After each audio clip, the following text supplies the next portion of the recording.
Mind Expander TV. Hi hello viewers, welcome to mind expander TV.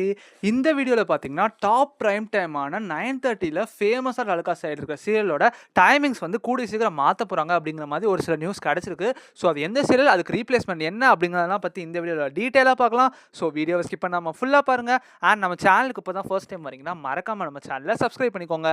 இப்போ வாங்க வீடியோக்குள்ளே போகலாம். இந்த சீரியல் பார்த்தீங்கன்னா வந்த புதுசில் வந்து பெருசாக ரேட்டிங்கே வாங்கலை. பட் மேரேஜுக்கு அப்புறமா பார்த்தீங்கன்னா இந்த சீரியலோட ரேட்டிங் வந்து கான்ஸ்டன்ட்டாக ஒரு ஹை அளவுக்கு கொண்டு போயிட்டாங்க. அண்ட் சேனல்லே பார்த்தீங்கன்னா டாப் 5 வந்து எப்பயுமே வந்துருவாங்க. இது முதல் எந்த சேனல் அப்படின்னு பார்த்துடலாம். இது வந்து பார்த்தீங்கன்னா ஜீ தமிழில் தான். ஸோ ஜீ தமிழில் இப்போ கரண்ட்டாக 9:30 வந்து பாரிஜாதம் சீரியல் தான் கொண்டு போயிட்டு இருக்காங்க. இந்த சீரியல் பார்த்தீங்கன்னா இப்போலாம் 4.5+ மேலே ரேட்டிங் வந்து கான்ஸ்டன்ட்டாக வாங்க ஆரம்பிச்சிட்டாங்க. ஸோ இந்த சீரியலோட டைமிங் தான் கூடி சீக்கிரம் மாறப்போகுது அப்படிங்கிற மாதிரி ஒரு சில நியூஸஸ் வந்து கிடச்சிருக்கு.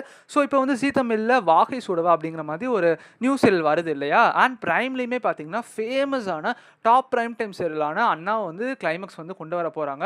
சண்டே பார்த்தீங்கன்னா 4 hours அப்படிங்கிற மாதிரி ஒரு பெரிய மெகா எபிசோடாக போட்டு கிளைமேக்ஸ் வந்து முடிக்க போகிறாங்க. ஸோ அந்த ஸ்லாட் ஃப்ரீயாக இருக்குது. நம்ம வந்து அந்த ஸ்லாட்டில் தான் வாகை சுடவா வந்து ரீப்ளேஸ் பண்ணோம் அப்படிங்கிற மாதிரி நினச்சிட்டு இருந்தோம். பட் அதுதான் இல்லை. இந்த வாகை சுடவா பார்த்தீங்கன்னா நைட்டு 9:30 அண்ட் அங்கே டெலிகாஸ்ட் ஆகிட்டு இருக்கிற நம்ம பாரிஜாதம் சீரியல் நைட்டு 8 PM மாறப்போகுது அப்படிங்கிற மாதிரி நியூஸ் வந்து கிடச்சிருக்கு. பட் இது வந்து அஃபிஷியலாக அப்படின்னு கேட்டால் இப்போதைக்கு பார்த்தீங்கன்னா இப்படி நியூஸ் கிடச்சிருக்கு. பட் அஃபிஷியலான ப்ரொமோ வந்தால் தான் அது கன்ஃபார்ம் அப்படிங்கிற மாதிரி நம்ம உறுதிப்படுத்திக்க முடியும். இப்படி ஒரு பிக் பிரைம் டைம் சேஞ்ச் வந்து கூடிய சீக்கிரம் நடக்க போகுது. ஸோ இப்படி நடந்துச்சுன்னா டிஆர்பியில் வந்து ஒரு பெரிய மாற்றமே வந்து ஏற்படும். ஸோ அதுக்கெல்லாம் பார்த்தீங்கன்னா சேனல் சைடில் இருந்து அஃபிஷியலான அனௌன்ஸ்மெண்ட் வர வரைக்கும் நம்ம வெயிட் பண்ணணும். இப்படி ஒரு டைம் சேஞ்ச் நடந்தால் அது எப்படி இருக்கும் அப்படின்னு உங்களோட கருத்துக்களை மறக்காம கமெண்ட் பண்ணுங்க. நெக்ஸ்ட் ஒரு வீடியோவில் நான் வந்து உங்களை சந்திக்கிறேன். தேங்க்ஸ் ஃபார் வாட்சிங்.